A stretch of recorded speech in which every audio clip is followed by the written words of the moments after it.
Hey guys, good morning. It's Tony. Before I start the video, I do want to say please like, subscribe, and comment. If you want to join the Patreon, go to patreon.com/but I'm not a trader. I wanted to go onto the video of the sell-off part 2.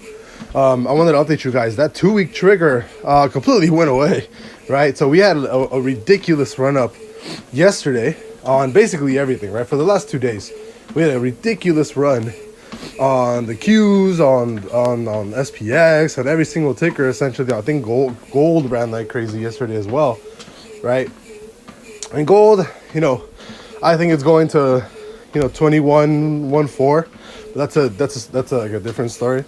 But yeah, I just wanted to update you guys. That 2-week trigger that was telling me that we're gonna be selling off, it went away, right? So we had 10 days and 8 hours from the last video that I made, where I thought that we were going to close it, but again, it's not real until it closes, right?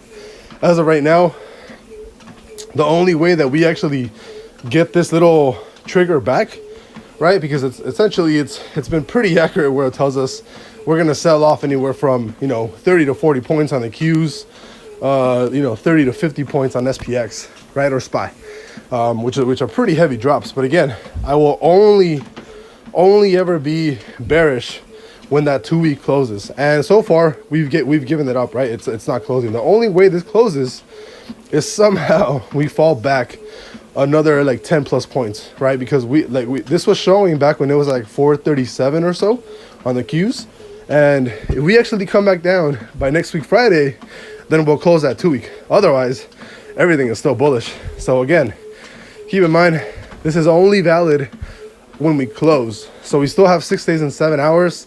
As of right now, I am not bearish anymore, right? There is no bear bias because we completely give this up. So I'm only going to be bearish if we actually manage to close this in 6 days. But as of right now, everything is bullish, and we're in price discovery because everything already hit all-time highs, right? QQQ broke to the upside, SPY broke to the upside. So as of right now, everything is still pretty bullish. So I'll see you guys later. Bye-bye.